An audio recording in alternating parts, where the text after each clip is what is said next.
When I first found out that I had to speak at the release party about my article, I got super nervous. I had no idea what to say, because how can you condense 1 year of research and 20 pages of legal analysis into 5 minutes?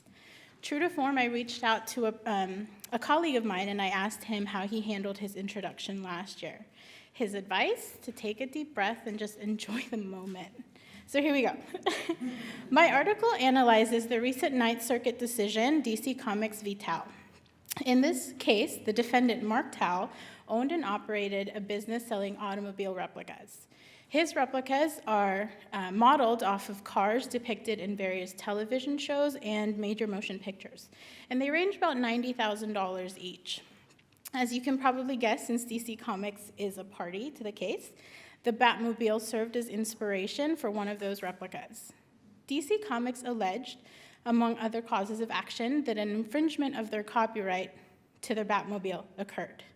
At this point in my research, I'm thinking, slam dunk, obviously DC Comics owns the copyright for the Batmobile. But the legal analysis is not quite that simple. Yes, books are copyrightable, complete works of art are copyrightable, but the Batmobile is an individual part of a whole. And up until the decision in this case, there's been a little bit of a disconnect amongst the circuits as to how to determine when fictional characters are deserving of copyright protection. The Nichols case, for example, which was decided in 1930, was the first case to even think about copyright protection for the characters themselves.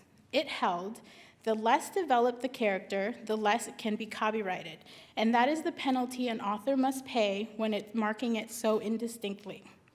Almost 20 years later, the Ninth Circuit tried to flesh out exactly what that means, and they created the story being told test, in which they held that characters that are merely vehicles for the story being told aren't protected. Both tests were criticized because it lacked a definitive structure that led to inconsistencies in its applications, because judges are not literary critiques. They don't critique literary works.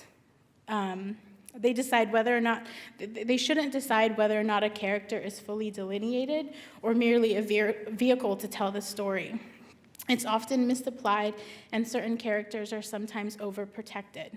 In addition, neither test seemed to really analyze whether or not fully developed literary characters are something that's meant for copyright protection.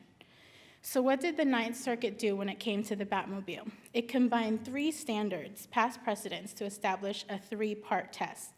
For a character to fall within copyright protection now, number 1, the character must generally have physical as well as conceptual qualities. Number 2, the character must be sufficiently delineated so as to be recognized as a particular character. And even if that character's appearance varies a little bit, it needs to display consistent, identifiable traits and attributes. And number 3, the character must be especially distinctive and contain some unique elements of expression. While I absolutely agree that the court's ultimate decision that the Batmobile deserved copyright protection, I have a few reservations about the test itself. First, it deals mostly with pictorial characters, and that doesn't give definitive guidelines for purely literary characters. I know just about everything gets turned into a movie or a television show, but that leaves a hole in a big group of fictional characters. Second, the Batmobile is essentially still a car. That means it has a mechanism, a certain utility. For something to be copyrightable, its features must be independent and separate from its utilitarian function. Let me give you an example.